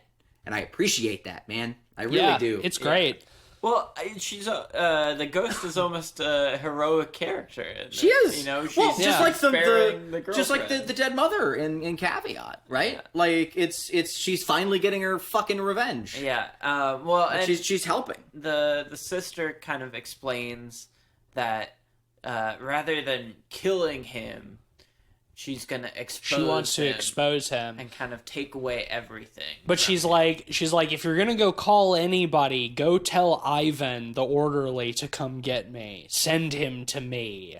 Which is, it is what he does. He thinks he's got her with the trap, and like she does fall through the trap door and like mortally injure herself, which is great. Is like she's all fucked up, and there's like blood, a huge pool of blood, and she's like out of her head. Yeah, leaking out of her head, and she's bad. And like the orderly shows up, and he like thinks like, oh well, she's taking like this is all taken care of. I just gotta look around and make sure everything's okay. But it's like as you know, as she know, yeah, there's a big fuck off mannequin in that. There's house. A big fuck off mannequin, and Darcy's not dead yet. And, you know, with the sort of the last of her strength, she brings up her hand and reaches up to the spot where Danny had been talking to her before and says, "We are connected." And you got the touch. She almost you got the power. Yeah. She almost makes sort of a puppet hand signal. She does, yeah. She brings her fingers together 100%. And like puts them to her chest, and it is like yeah, how you would put your fingers into the fucking into the back of the mannequin's bowling ball head, and yeah, that thing, and then it gets up. It finally does, and yeah, we get rewarded for all of the mystery. And we finally get to see it move and stalk the evil orderly throughout the house, and that shit is all fucking great. It looks great. I love how they still do like largely obscured in shadow. It's just a big hulking silhouette walking through. Right? Yeah. Like, with something like that, you don't want to see too much of No, the you don't. Yeah, 100% agree. Right, well, and also because it's 100% a dude in a suit. Yep. So, like, if you shine too much light on it, then it would not look like a mannequin. It would not look like a puppet made of wood. It would look like a dude in a suit. Yes. So, but it is really well. They hide it really well. Oh yeah, but it's so spooky too. It's so just like seeing this big hulking silhouette walking around. It's like it scares. Like there's so much information in the face. Like there's no articulation, but we've seen the face before, so we know what it looks like. But even so we still, can imagine it. Yeah, when it rounds the corner and you see that like really highly detailed and probably more than a mask, you know, would be like that really detailed rendered screaming face. You know, like it's always fucking terrifying. It's basically I love how the room is suddenly like filled with those same sounds, those monster sounds as the beginning. Too. Yeah, so we know what we already knew. Yeah, but it's cool to think. Yeah. What's cool too is like you've been doing a lot of fucking like Irish magic fetishization, but like this creature is basically a golem. It is. It's got a scroll in its head and everything. Which is it's cool. It's got a scroll in its head. It's like typically in like the traditional Jewish folklore that's put into the mouth of the thing, but like it's basically like it is a man. The golems are usually made from earth or clay, but like it's a man carved from wood that you put some magic scrolls into and bring to life to take vengeance for wrongdoings. I wouldn't be surprised if there isn't some sort of like traditional Irish, maybe even like Pictish like folklore around like a figure like this maybe that we're not aware of. Who knows? Yeah, I might even look into it a little bit more. I will say this movie kind of gets by a little bit on the rule of fun for this stuff because while I love the mannequin moving around, it doesn't quite look very wooden to me when it's moving around. It's a little more fluid than you would expect. It is. But I think that kind of adds to the creepiness a little bit because it the doesn't uncanniness, move, yeah, as you would expect, and B, like, it's fun. Yeah, it's fun. It's a big payoff of the movie. And again, they hide it. They hide it in shadow, and it's like, yeah, I know that thing is made of wood. But like, yeah, it's moving very fluidly. Yeah. It's like, yeah, it makes it creepy, I think, because it's her moving in it. You know, like, yeah, she's puppeting it. Yeah, so like, well, and what I think is great too is that the movie ends in a double joke. It just straight up does two hilarious jokes back to back to end the film. It's great. Yeah. Because like the golem catches like the orderly, he gets so scared by that he jumps off the railing and breaks his leg, and the golem comes down, picks him up, and it's about to kill him, but it doesn't. It takes just enough time for the sister to die. Yeah, she dies. So the golem, as it's beginning to crush its head in its hands, the same way as it, you know, like we assume it crushed the other guy's head. So like it's about to fucking pop his head like a watermelon. She dies before it can. And I love it because like it cuts away from him, and we see her die, and then the scene ends. So we don't really know if it popped him or not or whatever, and then we see him wake up. And we see, he wakes up. I really like how that's sequenced. And then he wakes up in the asylum, and he's strapped to the bed, and the doctor gets to give him a little monologue. It's like, oh yeah, you said that the man made of wood attacked you, blah, blah, blah. What's up with that, dog? It's like, we wouldn't, on my advice, they committed you here because you're obviously insane. Like, we wouldn't want you telling stories, blah, blah, blah, all of this stuff.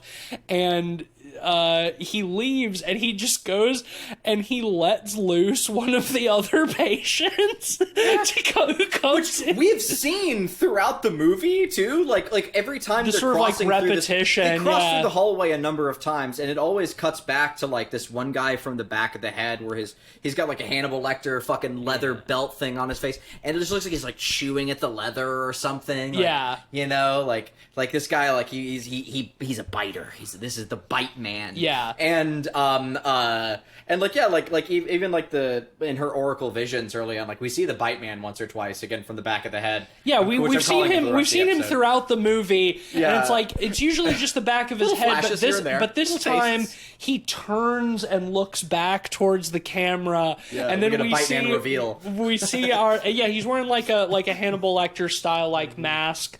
And we see it, the orderly like laying in bed, and like the door slowly starts to creep open. This is the one that really got me. Yeah, I think y'all probably. Oh yeah, you jumped like a motherfucker. I did. It got me so good. Which is pretty funny because this is one of the most telegraphed jump scares in the movie. It is. It is, but like I'd been so worn down at this point, like, and it got you because it's like we see the door slowly start to move open, but like the orderly in the bed isn't looking at it, and then he like looks and there's nothing there, and we cut back and he looks and boom, the bite man at the foot of the bed.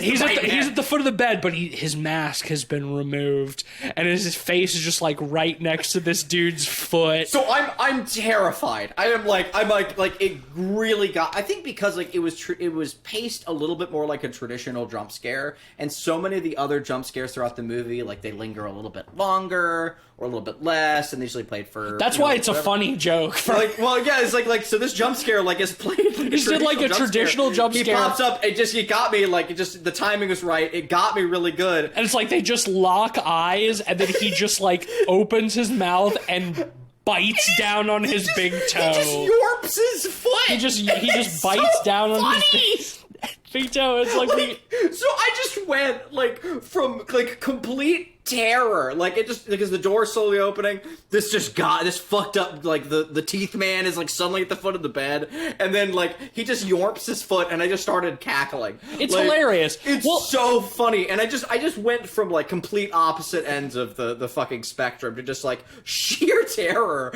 to just giggling. And then Damian McCarthy was like, well, you like this one, wait till you see this next one, because we still have to get the comeuppance for our doctor, because at this point it seems like, oh, he's gotten off scot-free. Psych, no he hasn't. We see him going back to the house, and he has the call, the voicemail from his girlfriend. Yeah. Who's been the girlfriend is like, fuck your stupid fucking haunted house. I never want to see you again. You dumb, stupid idiot. Respectable. Don't ever call me again.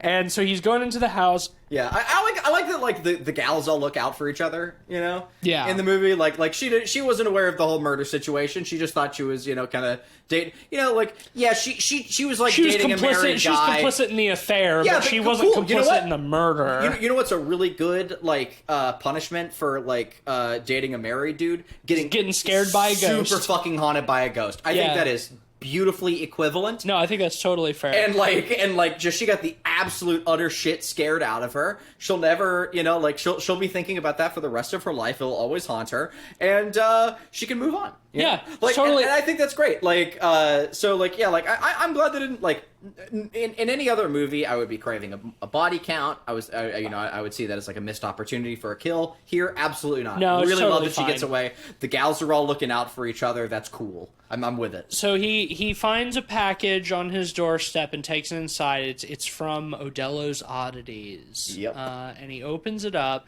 There's no little box inside. And he opens that, and it's a little bell. The bellboy bell from the beginning. The bellboy bell, yeah, because we didn't mention this, but in that first scene where he goes to see Darcy, really should've. she's holding this sort of old antique little desk bell that you would ring for a hotel or whatever.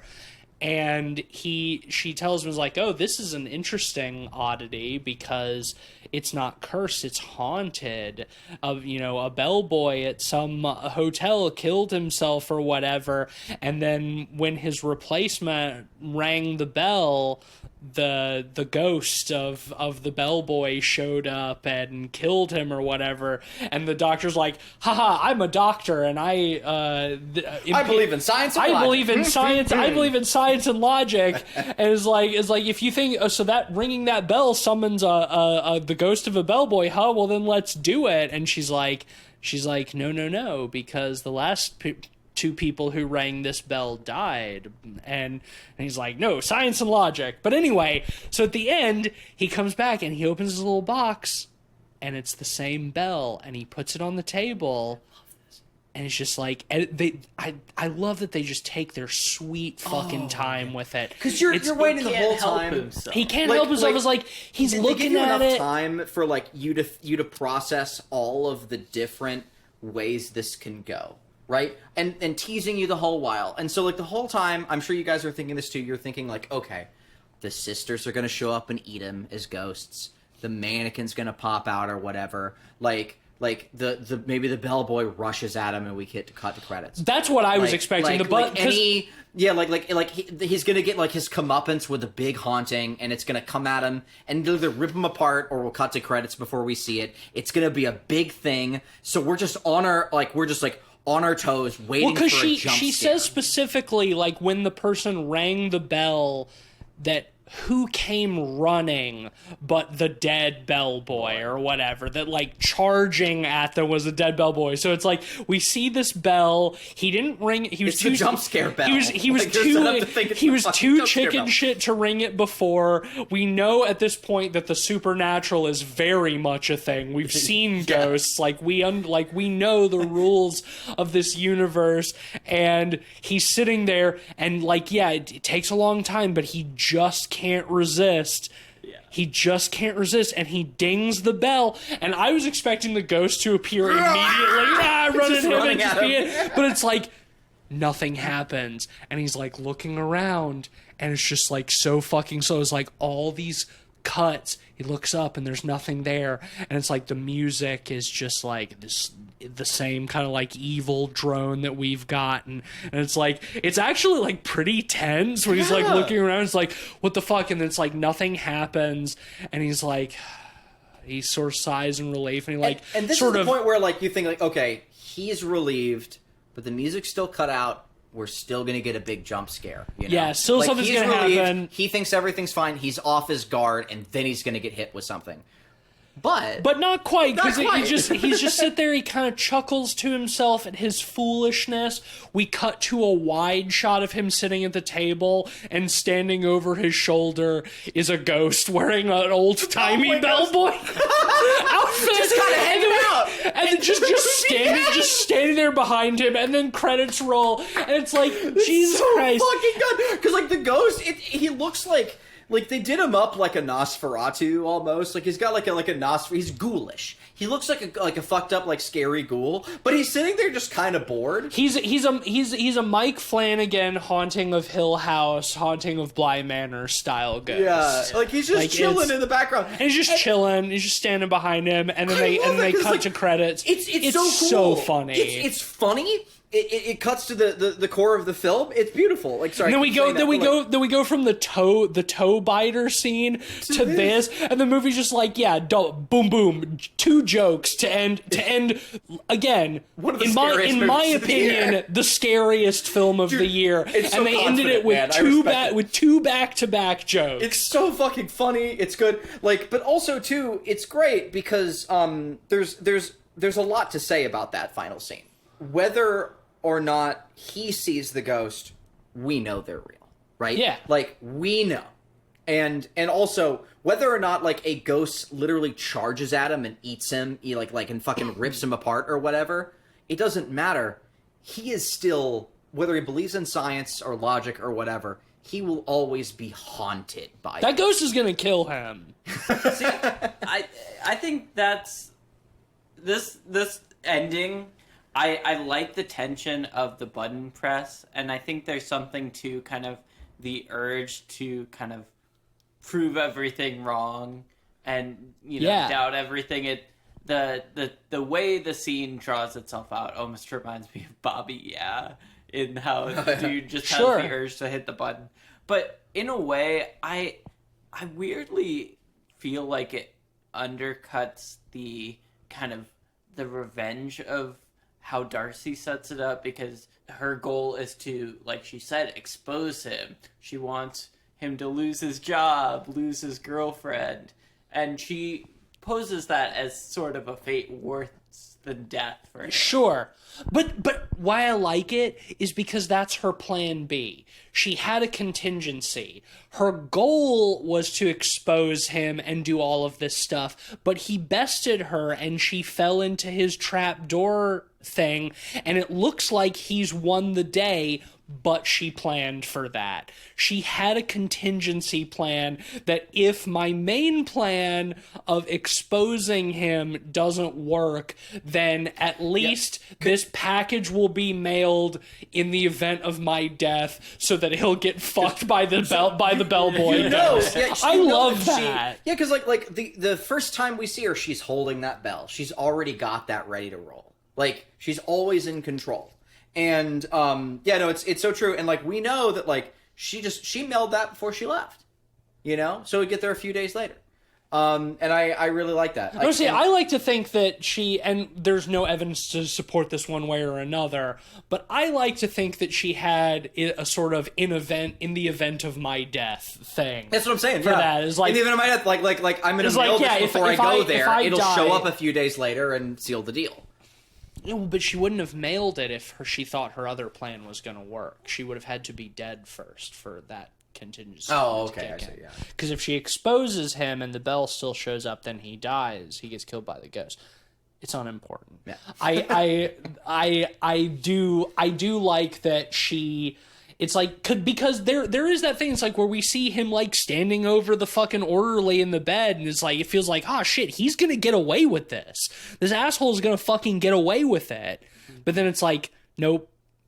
Darcy was too smart. She had a plan B. She had a contingency, and that kicks in, and he gets fucked by the bellboy ghost. And it's just like to confidently end a movie this scary with 2 jokes back to back is just like, I respect the shit out of it. And 2 jokes that land as well, I think. And still provide a lot of great commentary. Yeah, I like it. Yeah, I liked it. Like, the bellboy probably eats him or whatever. But also just that idea that like she still wins, and that like even if ghosts. Because, like, I mean, for my eyes, like ghosts aren't fucking real, obviously. I love them in movies. I love everything it brings to this. But the power of haunting people extends beyond whether or not ghosts are real, right? like that you can still curse someone without like fucking doing, you know, like silly magic or whatever. Like you can just haunt someone's thoughts by very simple actions. And that's that, like, again, that kind of like feminist power against like these like strong shitty men, you know. And it's like, sure, but like, to be clear, she can just use these like cool abilities. But she does use curses and magic to both haunt and curse this man. Yeah. So, like, I see what you're saying, but also, yeah, he does get cursed with a bellboy ghost at the end. yes, he does. Yeah. No, again, cake and eat it too. Like you get to have both. Quite literally. Quite literally, yeah. Like he's fucked. Yeah, she has her cool house of horrors.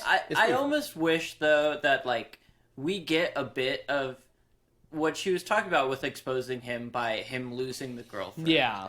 And I almost wish we got more of that in terms of like, oh, like the bit about him, you know, setting up the hit on his wife actually got Something out. comes out, and, yeah. you know, more insult to injury before he ends up getting killed anyway. So how would you go about doing that though? Like, would it be like a newspaper header? Like, how do you see the doctor get exposed? Because we haven't seen anyone else in the movie really. And the problem is that there's I think the problem is that there's no physical evidence. Like, I think that like her plan in that way was kind of doomed to fail. Yeah, from well, the I just like what does that look like? I mean, I would at this point we're wish casting, and I'm not trying to write a movie that's not there. Right. And like, but like, I love the scene with him and Ivan as he's kind of vainly saying, you know, I can't let you live, even if you're gonna tell them, you know, it wasn't me. Yeah. Just because that means I was working with a psychopath, and I was, you know, looking the other way and all this stuff. And it just comes down to vainness at the end. Yeah. And I love that. I think it could have been really funny even if, like, despite his toes being bitten off, somehow he survived through it. And that he just got his toes bitten off and didn't die. But, you know, it's not the fine-tooth details. It's kind of the overarching kind of, like, the death kind of undercuts the exposing stuff a bit, but at the same time, it's such a fun scene, and like you said, it's a good gag. So. Yeah, and also I think there's something to be said for it's like nobody's plan really goes like they expect it to, right? Very like human, there's something that's like, yeah, if he had gotten like exposed and disgraced, like, then that would have meant that, you know, Darcy's plan succeeded perfectly. But it's like his own plan to murder his wife didn't go off perfectly because he didn't anticipate his wife's psychic sister getting a hold of the glass eye and finding out who actually killed her sister. Well, he gave her the glass eye. Right, exactly. It's like he could because he doesn't believe in that shit. Because so he doesn't believe in that shit, he could not have anticipated. So he thought was like a perfect, like, cool plan didn't go off without a hitch. It had a hiccup, and similarly, Darcy goes into that situation like super confident, super in control. She's got this shit. They're both so in control in their own ways. It doesn't quite work out. Yeah. But unlike him, she had a backup plan that will still accomplish something. At the very least, he doesn't get disgraced, but at least he dies. Sure, and you know, plans do go silver awry, medal, but it just gets a little messy. And you know, we were comparing it early on to Tales of the Crypt, or even like Creepshow stories, for an example. You know, moral tales. And what I love about Creepshow stories is they tend to end very cleanly. Sure. Like, and this one, while it is a satisfying ending, it's not the cleanest in terms of taking, you know, the setup and, you know, story and cleanly finishing it. It's a little messy. I don't know. I think like a lot of those Creepshow stories like end like on that climactic point. Like, for instance, like the "Where's my cake? It's my birthday. I get to have my cake" scene. Like, it ends with literally that. Like, he doesn't like it doesn't end with a final kill. It ends with him like showing the previous kill, like with her like, you know, on the the cake, her head on the cake and stuff. And it's like, to me, like the bellboy appearing at the very end to be like, here comes the comeuppance. But we're not seeing it. Yeah. It's like, again, like the Arctic crate, the creature comes out of the box, there's a big screen. I don't know. I think ultimately this is one of those things that comes down to personal preference. Because, like... Yeah, which is fine. Yeah, I agree that, like, it doesn't end in the sense that it's exactly what the character wanted, but, like, that's why she had a backup plan, and ultimately she wins in the end. It wasn't her first preference, but she still came around and got it. Like, Sure. And I think, like, for me, I think that ends in a both clean and satisfying way. I totally understand where you're coming from. Should we rate this, boys? Oh, yeah. I'll start on this one. I am going to give this a very strong 4.5 out of 5.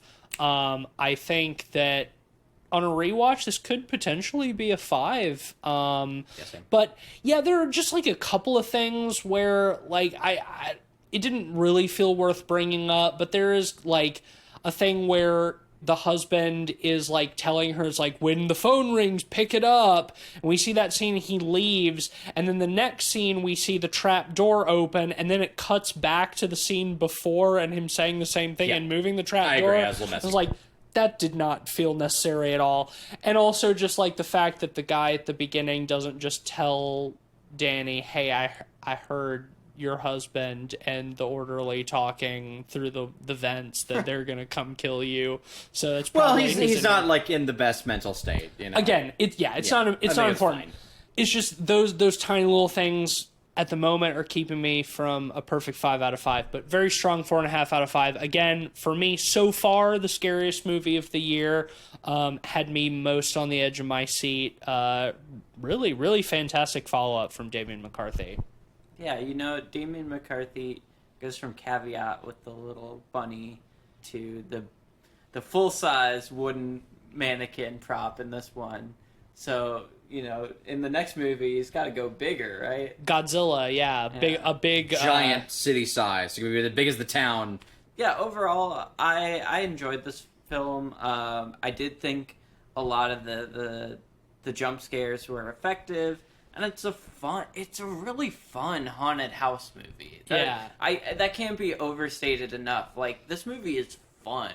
Mm-hmm. Like, again, like, scares per so many minutes is pretty consistent. It's fun and it's scary. It's both. I do think it's a little messy at times, but it's simple and, like, it's straightforward and... Yeah, it's not trying to be this very profound sort of thing, So, yeah, I respect that. I'm going to give it a 4 out of 5. Oh, yeah. Cleve? Yeah, much like its setting, it's an old story. It's an old house that's been modernized. And that's my jam. That's my jam and a half. I loved it. Beyond that, largely ditto everything you've said, Tease. I think... there are just a couple of tiny moments in there that keep me from maybe giving it a 5 right now, but on subsequent viewings, I think I could see myself giving it a 5. I really did have a great time, and also too, like, equally terrified. Even during some silly bits, I was like fucking jumping in my seat. So yeah, I've got to give it a really, really strong 4.5 out of 5. Well, that will give Oddity an average of 4.3 out of 5. And a resounding recommendation from the boys. Definitely check it out, whether that's in theaters or on Shudder when it's inevitably streaming there, probably by the time this comes out, honestly. Who knows? But yeah, give it a watch. Let's do predictions for Longlegs first. Yes. So we predicted Longlegs, and let's start Did we. Yeah, let's start with box office. I predicted 8.6 million. Cleve, you predicted 15 million. TC predicted 5 million. Oh, I hope. It's Cleveland. Oh. This movie has been incredibly successful. Yeah. One of the most successful horror movies of the year. One of the most successful neon movies, for sure, of the year. with 22.4 million. Insane. Baby! It I'm is- glad I won. I did see that it has beat out any of A24's horror movie opening weekends. The highest A24 has was That right. Hereditary, which did 13 million opening weekend, and Longlegs beat it out. It makes sense. They did something like, again, with Long Legs. The conceit is pretty goddamn accessible, like going for like a Silence of the Lambs kind of thing. Yeah, Like, I think it's yeah. like I think it's like Neon's like Man, third, there's nothing like an FBI thriller, dude. Like, Neon's yeah. third best opening weekend Yeah. of any of their movies, something like that. And again, it's just like we talked about on the episode, an incredibly effective marketing campaign. Yep. Yeah. Great Well, movie, also great marketing campaign. Not to get too actually, but Civil War did 25 million. Most people don't consider that a horror movie, yeah, you but said we horror. did cover. We did cover it. Yes, Yes. no, that's fair. But yeah, A24 like mainline horror movies. Yes. That's fair. But even so, Longlegs did 3 million less its opening weekend than Civil War did. That's actually a pretty significant comparison. Yeah. It's just showing the budget for Long Legs couldn't have been anywhere near the budget for Civil War. No fucking way. Yeah, and well, So like the turnaround is even better, right? Civil War is not Civil War. Longlegs has continued to do well. Yeah. Oh, it's going to. I think already it's at like 44 or 46, and we're not completely even into weekend 2 here. Yeah. Which is crazy to think about. Yeah, you give Nicolas Cage like an Anthony Hopkins Silence of the Lambs-esque role, and you're fucking rocking and rolling, you know? And you just market a film well. You Yeah, build exactly. It's you build great buzz. marketing. You get people wanting to go to the theater. Yeah, it turns out if you do that well, people will go to the theater past the opening weekend. Yeah. Word of mouth is real. Yeah, Ben and I saw Longlegs twice opening weekend. And you're thinking about seeing and it I'm again, thinking right? about If maybe you go, I'm seeing going. it tomorrow. We'll see. Whistle at me. See how I'm feeling. But Rotten Tomatoes, I predicted 89. Clevie predicted 91. TC predicted 92. Right now it's sitting at 86. Oh, Ben got So that I one. got it. Yeah, just well. lowballing slightly. yeah, 86. that's respectable. Yeah. So in terms of collective rating, I said 4.5. Clevie also said 4.5. TC said 5. So just barely TC get that. Yeah. Oh, you do, 'cause don't we're you? at 4.8. So we yeah. Each- Two of us gave it a 5. We each get a point on this movie. Hell In terms of comments, I said Silence of the Lambs 2, Judgment Day.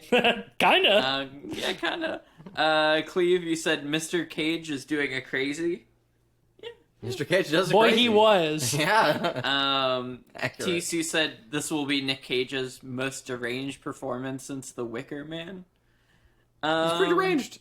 It's pretty I deranged. feel pretty don't good know about if it's that. the Yeah. most deranged, but it's up there. What is What's a more more what is a more deranged? deranged Yeah. Nick Cage performance since The Wicker Man?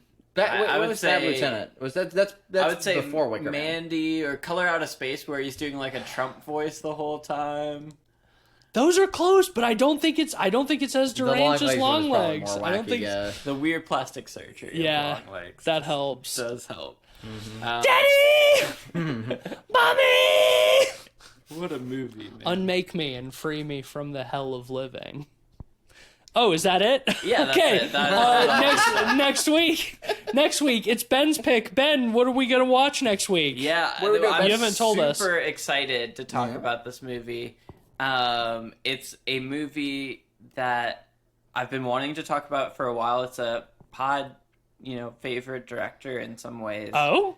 It's Richard Stanley's first film, Hardware. Oh shit! Hell yeah! I've always wanted to see it. I haven't It's yet. an incredible film. I've not seen Hardware It's either. Sick. Surprisingly kind of hard to find nowadays. I was looking to surprising. pick up a physical copy, and all of it is out of print.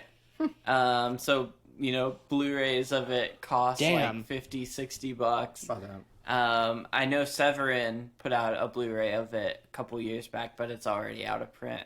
There's reasons to that we'll get into in the episode, but it's a great movie. I'm super excited to talk about it. Hell yeah, I'm excited. I think you'll both love it. So yeah. Speaking of Nick Cage and Color Out of Space, Richard Stanley. Yeah. Fuck yeah. Perfect. All right, well, come back next week for our review of Hardware. That's exciting. Cleve, you want to give us a sponsor? Real quick one. The Shelf sings, and there's only 2 sponsors left. So, Okay. Footnote for that for the Shelf for I'll later. be thinking about it. Thank you. I don't know why you're thinking about it, but the Shelf needs to think about I it. have to perform the rituals to get new sponsors. This episode is brought to you by Peak.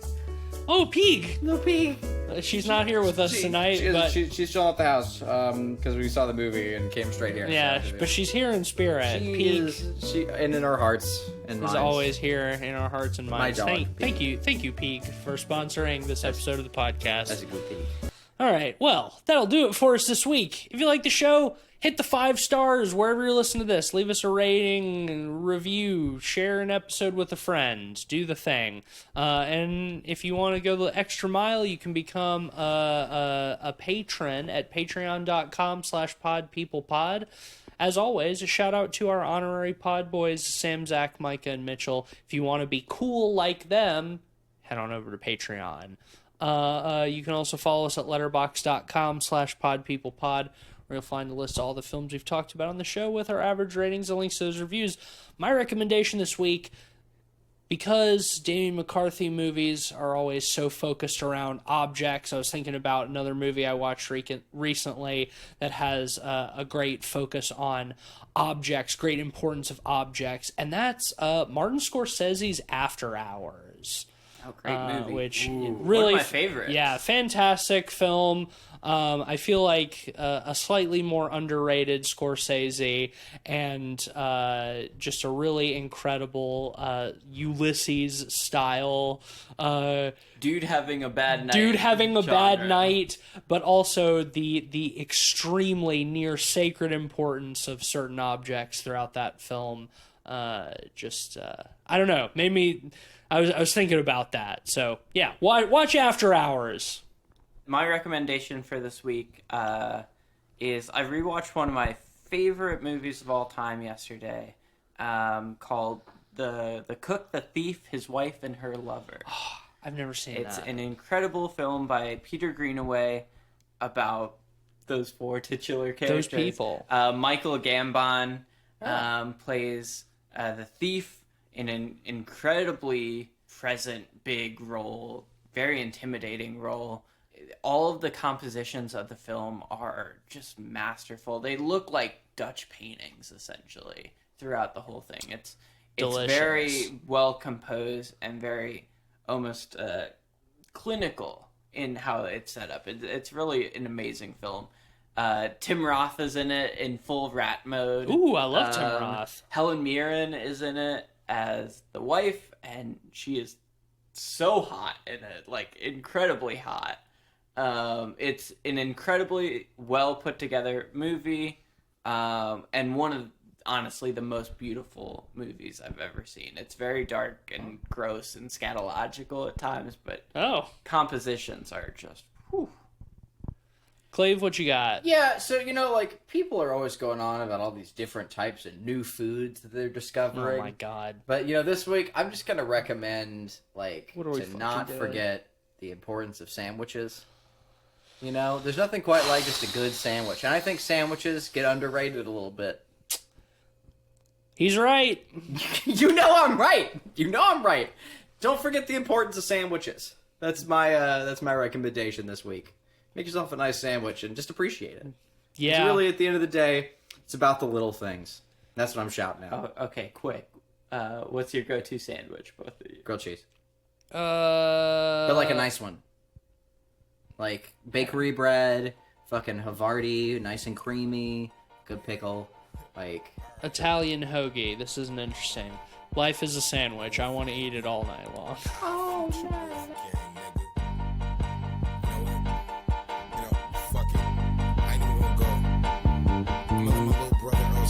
Get on you niggas. Hey Earl, hit 'em. So I'm guessing this question's to need addressing, huh? Like how we fresh in the adolescence and wrecking them. Hand them tracks, he destined to make a mess of them. Snapping necks and records in matter of seconds. Check him, son. Lost in erection and found it in an aggressive nun. Fucking chin checking punks till he's out of breath and done. No affection, he's doper than sex sessions, son.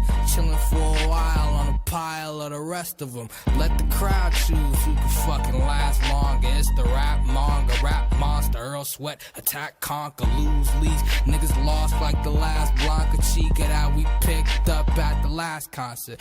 Please get out your seat, get out your seat. Verses written with scalpels. He's the junior king standing out, shouting on the balcony. How come he's not in counseling? Fuckers loud while he sound asleep. Heard he was dope as sour D. Nigga was courage cowardly. Stay gold, alchemy. Nigga, we raps alpha team. It's the team.